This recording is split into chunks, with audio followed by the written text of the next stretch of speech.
ಮಹಾಶಿವರಾತ್ರಿಯ ಪರ್ವಕಾಲದಲ್ಲಿ ನಾವೆಲ್ಲ ರುದ್ರದೇವರ ಆರಾಧನೆಗೋಸ್ಕರ ಬಂದಿಲ್ಲಿ ನೆರೆದಿದ್ದೇವೆ.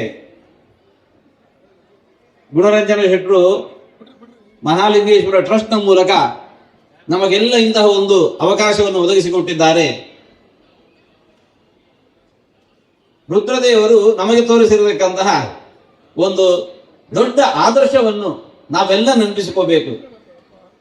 ಶ್ರೀಮದ್ ಭಾಗವತದಲ್ಲಿ ಇಂತಹ ಒಂದು ಪ್ರಸಂಗ, ಸಮುದ್ರ ಮಥನ ನಡೆಯಿತು. ಪ್ರಾರಂಭದಲ್ಲಿ ಅಮೃತಕ್ಕೋಸ್ಕರ ಸಮುದ್ರ ಮಥನ ನಡೆದ್ರೆ ಪ್ರಾರಂಭದಲ್ಲಿ ದೊರಕಿದ್ದು ಮಹಾವಿಷ, ಕಾಲಕೂಟ ವಿಷ. ಕೇಶಿ ವಿಷಸ್ಯ ಪಾತ್ರೇಣ ಯದ್ರುದ್ರೇಣ ಪಿಬತ್ಸಹ ಅಂತ ಹೇಳಿಕೊಂಡು ವಾಯುದೇವರ ಜೊತೆಗೂಡಿಕೊಂಡು ರುದ್ರದೇವರು ಆ ವಿಷವನ್ನು ತಾವು ಪಾನ ಮಾಡಿದ್ರಂತೆ. ಯಾಕೆ ಅಂತ ಹೇಳ್ತಾ ಇದ್ದಾರೆ. ಪರಮಾರಾಧನಂತದ್ಧಿ, ಲೋಕಕ್ಕೆ ಹೊಡಿತಾಗಲಿ ಅಂತ ಹೇಳಿಕೊಂಡು ತಾವು ಕಷ್ಟವನ್ನು ಸ್ವೀಕರಿಸುವುದೇನಿದೆ ಅಲ್ಲ, ತಾವು ಕಷ್ಟವನ್ನು ಸ್ವೀಕರಿಸಿ ಸಮಾಜಕ್ಕೆ ಹೊಡೆತಾಗಲಿ ಅಂತ ಮಾಡೋದೇನಿದೆ, ಇದು ದೊಡ್ಡ ಭಗವಂತನ ಆರಾಧನೆ ಅಂತ ಶ್ರೀಮದ್ ಭಾಗವತದ ಮಾತು. ಸಮಾಜದಲ್ಲಿ ನಾವೆಲ್ಲ ದುಡಿತಾ ಇರ್ತೇವೆ, ಕಷ್ಟಪಡ್ತಾ ಇರ್ತೇವೆ. ಯಾಕೆ ಕೇಳಿದರೆ ನಾವು ಸುಖದಲ್ಲಿರಬೇಕು ಅಂತ ಹೇಳಿಕೊಂಡು. ಆಗ ಲೋಕದಲ್ಲಿ ಎಲ್ಲ ಕೇಳಿ ಹೇಗಿದ್ದೀರಿ ಕೇಳಿದ್ರೆ ಏನ್ರಿ ತಾಪತ್ರಯ ತಾಪತ್ರಯ ತಾಪತ್ರಯ ತಾಪತ್ರಯ ಮುಗಿಯೋದೇ ಇಲ್ಲ ಬದುಕಿನಲ್ಲಿ. ಕಾಡಿನಲ್ಲಿ ಋಷಿಮುನಿಗಳು ಕೂಡ ತಪಸ್ಸನ್ನು ಮಾಡ್ತಾ ಇರ್ತಾರೆ.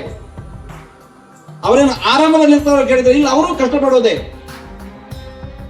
ಅವರ ಕಷ್ಟ ತಪಸ್ಸು ಅಂತ ಅನಿಸತ್ತೆ, ನಮ್ಮ ಕಷ್ಟ ದುಃಖಗಳೆಲ್ಲ ತಾಪತ್ರಯ ಅಂತ ಅನಿಸತ್ತೆ. ಅವರ ಕಷ್ಟ ದುಃಖಗಳೆಲ್ಲ ಅದು ತಪಸ್ಸು ಅಂತ ಅನಿಸಿದರೆ ನಮ್ಮ ಕಷ್ಟ ದುಃಖಗಳೆಲ್ಲ ತಾಪತ್ರಯ ಅಂತ ಅನಿಸುತ್ತೆ. ಏನಿದು, ಅವರದ್ದು ದುಃಖವೇ ನಮ್ದು ಕಷ್ಟವೇ, ಇಷ್ಟೇ.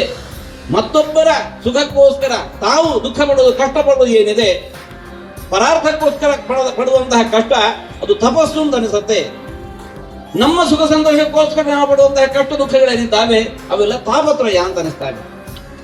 ರುದ್ರದೇವರು ನಮಗೆ ತೋರಿಸಿರುವ ಆದರ್ಶ, ನಮಗೋಸ್ಕರ ನಾವು ಕಷ್ಟಪಡೋದಲ್ಲ, ಜಗತ್ತಿನ ಸುಖಕ್ಕೋಸ್ಕರ ನಾವು ಕಷ್ಟಪಡಬೇಕು.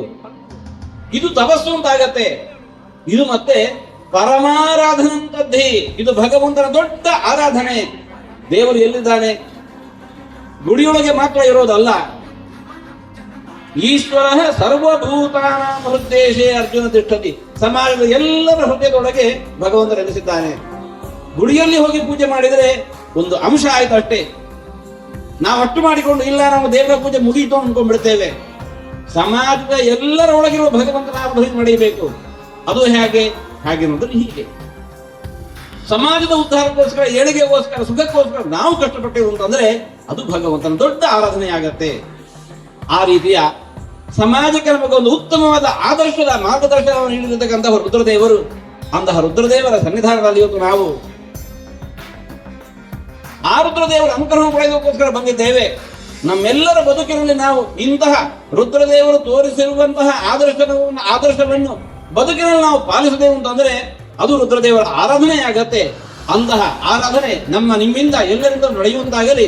ರುದ್ರದೇವರ ಅನುಗ್ರಹ ನಮ್ಮೆಲ್ಲರ ಮೇಲೆ ನಿರಂತರ ಇರಲಿ. ರುದ್ರದೇವರ ಅನುಗ್ರಹದಿಂದಾಗಿ ಬದುಕಿನಲ್ಲಿ ಬರುವಂತಹ ಏನೇ ಕಷ್ಟ ನಷ್ಟ ವಿಪತ್ತು ದುಃಖಗಳಿದ್ದರು ಅವೆಲ್ಲ ದೂರ ಆಗಿ ನಿತ್ಯ ಸುಖ ಸಂತೋಷ ಸಮೃದ್ಧಿ ದೊರೆಯುವಂತಾಗಲಿ ಅಂತ ಹೇಳಿಕೊಂಡು ಮಹಾಶಿವರಾತ್ರಿಯ ಈ ಪರ್ವಕಾಲದಲ್ಲಿ ರುದ್ರದೇವರನ್ನ ಪ್ರಾರ್ಥನೆ ಮಾಡ್ತಾ ಇದ್ದೇವೆ. ರುದ್ರಾಂತರ ಲಕ್ಷ್ಮೀ ಸಿಂಹ ಪ್ರಿಯತಾ ಎಲ್ಲರಿಗೂ ಉಳಿತಾಗ.